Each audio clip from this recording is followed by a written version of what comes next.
할렐루야. 오늘도 말씀으로 하루를 시작하시는 모든 임마누엘 교회 성도님들을 예수님의 이름으로 환영하고 또 축복합니다. 이 시간 오늘의 말씀 함께 읽겠습니다. 오늘은 창세기 41장 37절부터 57절까지의 말씀인데요. 앞에 나오는 37절부터 43절까지를 먼저 읽고요. 이어서 54절부터 57절까지를 읽도록 하겠습니다. 먼저 37절부터 43절입니다. 바로와 그의 모든 신하가 이 일을 좋게 여긴지라. 바로가 그의 신하들에게 이르되 이와 같이 하나님의 영에 감동된 사람을 우리가 어찌 찾을 수 있으리요 하고 요셉에게 이르되 하나님이 이 모든 것을 내게 보이셨으니 너와 같이 명철하고 지혜 있는 자가 없도다. 너는 내 집을 다스리라. 내 백성이 다 내 명령에 복종하리니 내가 너보다 높은 것은 내 왕자뿐이니라. 바로가 또 요셉에게 이르되 내가 너를 애굽 온 땅의 총리가 되게 하노라 하고 자기의 인장 반지를 빼어 요셉의 손에 끼우고 그에게 세마포 옷을 입히고 금 사슬을 목에 걸고 자기에게 있는 버금 수레에 그를 태우매 무리가 그의 앞에서 소리 지르기를 엎드리라 하더라. 바로가 그에게 애굽 전국을 총리로 다스리게 하였더라. 이어서 54절부터 57절까지 읽겠습니다. 요셉의 말과 같이 7해 흉년이 들기 시작하매 각국에는 기근이 있으나 애굽 온 땅에는 먹을 것이 있더니 애굽 온 땅이 굶주림에 백성이 바로에게 부르짖어 양식을 구하는지라. 바로가 애굽 모든 백성에게 이르되 요셉에게 가서 그가 너희에게 이르는 대로 하라 하니라. 온 지면에 기근이 있음에 요셉이 모든 창고를 열고 애굽 백성에게 팔세 애굽 땅에 기근이 심하며 각국 백성도 양식을 사려고 애굽으로 들어와 요셉에게 이르렀으니 기근이 온 세상에 심함이었더라. 아멘. 말씀을 위해서 한번 함께 기도하겠습니다. 사랑해 주님 감사합니다. 오늘도 우리에게 이 귀한 말씀을 주셔서 이 말씀이 우리의 삶의 생명수와 같이 우리를 소생시키고 또한 이 말씀 따라 살게 하여 주시니 감사를 드립니다. 하나님, 오늘도 우리가 주님과 함께 동행할 수 있도록 말씀이신 예수님께서 이 시간 친히 우리에게 말씀하여 주시고 우리는 그 말씀 따라 살아갈 수 있는 힘과 용기 얻는 시간 되게 하여 주시옵소서. 감사드리며 예수님의 이름으로 기도드립니다. 아멘. 자, 오늘 본문은 요셉이 바로 왕이 꾸었던 그 꿈을 해석한 바로 그 직후의 일에 대하여서 우리에게 이야기를 해주고 있습니다. 요셉은 누구도 풀지 못하였던 그 바로 왕의 꿈을 해석하여 주었습니다. 자, 그러자 그 요셉의 꿈 해몽을 들은 이 바로 왕의 반응이 어떻습니까?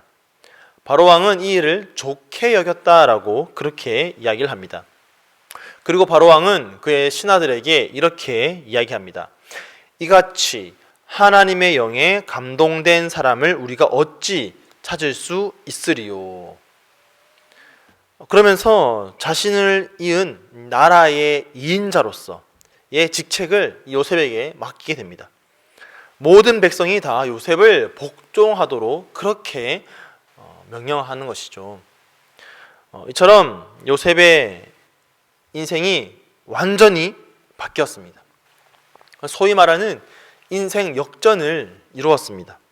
아무것도 없던 인생, 정말 인생의 가장 밑바닥까지 내려갔던 그 인생이 이제 완전 역전되어서 가장 높은 지위, 왕을 제외하고는 왕은 태어날 때부터 왕족으로 태어나니까 그냥 왕인 것이고 그 외에 일반 백성으로서 올라갈 수 있는 최고의 지위에 이 요셉이 올라가게 된 것입니다.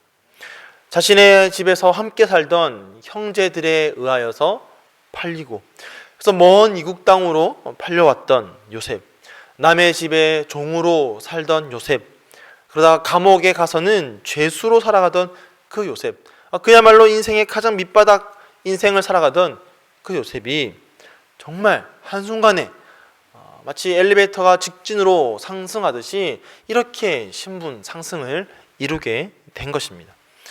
이렇게 총리가 되는 이 요셉을 보면서 많은 부모님들이 요셉의 이야기를 통해 이 총리가 된 요셉처럼 우리 아이가 요셉과 같은 그런 아이로 자라기를 그렇게 소망들을 합니다.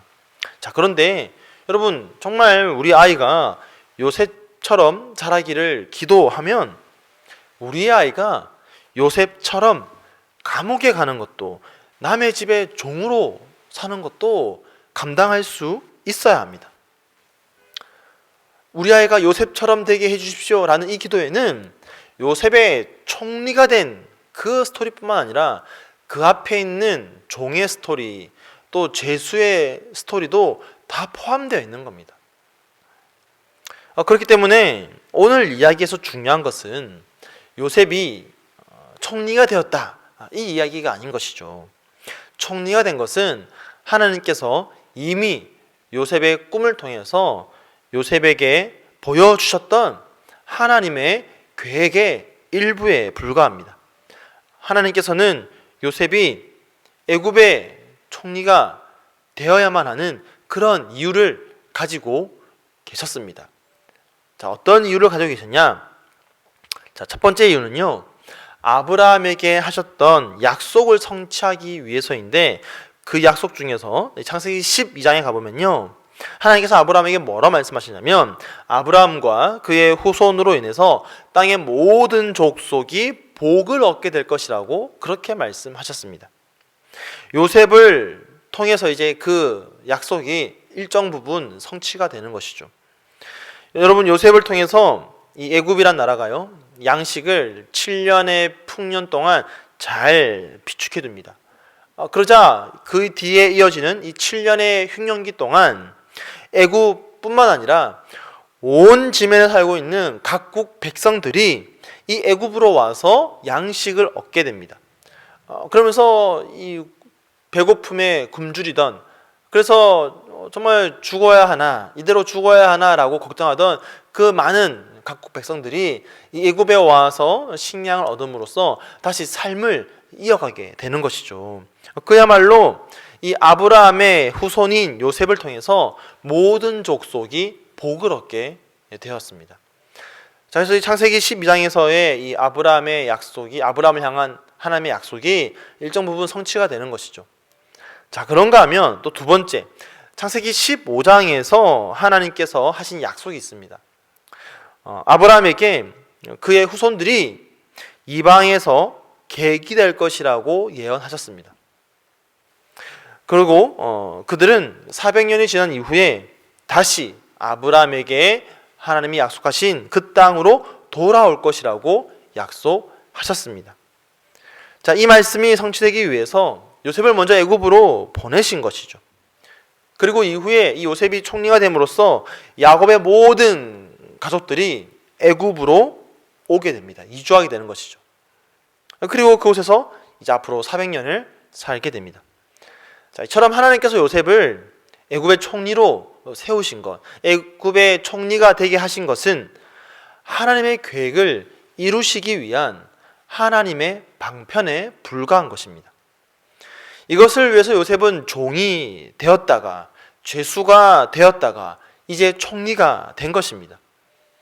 자, 그렇기 때문에 요셉이 총리가 되었다, 이것이 중요한 것이 아니라 하나님의 크신 계획 속에 이루어진 이 요셉의 특별한 일들에 우리가 집중할 것이 아니라 이것은 그저 요셉에게 특별한 일이지 우리가 이것을 일반화시켜서 우리 모두가 죄수가 되어 감옥에 간다거나 또는 총리의 자리까지 반드시 가야 하는 그런 것은 아니죠. 이것을 일반화시키기보다는 여기서 중요한 것은 뭐냐면 요셉은 하나님의 계획에 따라 인생의 가장 밑바닥에서 가장 성공한 사람의 모습까지 다 겪게 되지만 그 모든 시간들 속에서 요셉이 어떤 모습을 보여주었냐 하는 것입니다. 요셉이 어떤 모습을 보여주었습니까? 요셉은 늘 한결같은 모습을 보여주었습니다. 자, 볼까요? 요셉은 종으로 팔려서 이 보디발의 집에 갔을 때도 비록 종이었지만 자신의 자리에서 최선을 다해 충성되게 그의 주인을 섬겼습니다. 자, 그래서 요셉이 어떻게 됩니까? 가정 총무가 되죠. 이 요셉의 주인이요, 요셉을 통해서 하나님이 요셉과 함께하고 계시는구나 하는 것을 보게 됩니다. 39장 3절에 보니까 그의 주인이 여호와께서 그와 함께 하심을 보며 또 여호와께서 그의 범사에 형통하게 하심을 보았더라. 자, 그리고 억울한 누명을 써서 이제 감옥에 가게 되죠. 근데 그때도 마찬가지입니다. 요셉은요, 그 감옥에서도 정말 성실하게 자신이 맡은 바에 대하여 최선을 다합니다. 그래서 간수장은 이 요셉에게 옥중제수를 다 맡깁니다. 여러분, 성경은 그저 여호와께서 요셉과 함께 하셔서 이 모든 일이 이루어졌다라고 그렇게 말하고 있지만, 여러분, 가정 총무를 맡긴다는 것, 그리고 이 죄수로운 사람한테 다른 모든 죄수를 맡긴다라는 것은요, 주인의 입장에서 또 간수장의 입장에서 볼 때는 가장 성실하고 가장 믿음직스럽기 때문에 그 일을 맡기는 겁니다. 그러니까 요셉은 어디에 있든지 간에 그렇게 믿음직스럽게 성실하게 일했다는 것이죠. 자, 이제 요셉이 총리가 되었습니다. 총리가 되면 어떨까요? 좀 거만해지고 좀 덜 성실해질까요? 그렇지 않습니다. 요셉은 자신에게 맡겨진 그 일을 총리의 직분에도 최선을 다합니다. 요셉은 7년 동안 이 풍년이 깃드는 동안에 이어질 그 7년의 흉년을 정말 착실하게 잘 준비합니다. 그렇기 때문에 흉년의 때에 양식을 구하러 오는 사람들에게 양식을 다 제공할 수 있었죠. 그런가 하면 이 흉년이 들었을 때도요, 양식을 구하러 오는 사람들을 다 돌아봅니다. 그래서 형들이 왔을 때도 요셉이 바로 알아보게 되는 것이죠. 이처럼 하나님의 사람은 하나님께서 그 하나님의 계획을 따라 인도하고 있다라는 자신의 삶에 대한 확신이 있기 때문에 어떠한 여정 가운데 있든지 간에 언제 어디에 있든지 간에 자신의 삶의 한결같은 모습을 보여주며 그렇게 살아가야 합니다. 하나님의 계획에는 절대로 실수가 없으십니다. 그렇기 때문에 어떤 상황에서도 주님이 맡겨주신 그 상황에 맞게 주님이 맡기신 그 사명을 잘 감당해낼 수가 있어야 합니다. 우리 모두는 하나님께서 하나님의 나라와 또 그분의 영광을 위해서 이 땅을 살아가게 하셨습니다. 우리는 모두 하나님의 크신 계획 아래 지금 살아가고 있는 겁니다. 그것이 감옥과 같은 삶이든 또는 왕국의 총리와 같은 삶이든 어떤 상황이든지 간에 그 모든 상황에서 변하지 않는 것은 하나님께서 우리와 함께하고 계시고 하나님의 계획 아래 우리는 그 상황들을 맞이하고 있다라는 겁니다. 우리가 있는 그곳은 하나님의 뜻을 이루기 위해 우리가 보냄받은 곳입니다. 고린도전서 4장 1절과 2절은 이렇게 말합니다. 사람이 마땅히 우리를 그리스도의 일꾼이요 하나님의 비밀을 맡은 자로 여길지어다. 그리고 맡은 자들에게 구할 것은 충성이니라. 우리 모두는 그렇게 하나님의 일꾼입니다. 그리스도의 일꾼이죠. 그래서 우리에게 요구되는 것은 뭐냐면 충성입니다. 우리가 보냄받은 그곳에서 정말 성실하게 충성되게 우리의 맡은 바를 해낼 때 하나님께서 계획하신 그 모든 일들이 우리를 통해서 그 하나님의 계획 아래 성취될 것입니다. 오늘도 하나님의 그 계획을 신뢰하면서 내가 있는 그곳에서 최선을 다해 하나님께 충성할 수 있는 그런 저와 여러분의 삶이 되기를 예수님의 이름으로 간절히 축복하며 축원드립니다. 이 시간 말씀을 기억하면서 함께 기도하겠습니다. 지금 여러분의 삶은 어떠합니까? 요셉과 같이 종의 신분에 있든 또는 죄수의 신분과 같은 그런 상황에 있든 또는 총리와 같은 그런 상황이 있든 어떤 상황이든지 간에 우리는 늘 한결같이 주님 앞에 성실하게 충성하겠습니다. 그렇게 함께 기도하시고요. 또한 오늘 공동체를 위한 기도, 화요일 우리 장기 환우들을 위해서 함께 기도해 주시기를 바랍니다. 오랜 시간 병상에 있으면서 지치지 않도록 새 힘 달라고 함께 기도하시고요. 또한 우리 디모데 청년부를 위해서 함께 기도하겠습니다.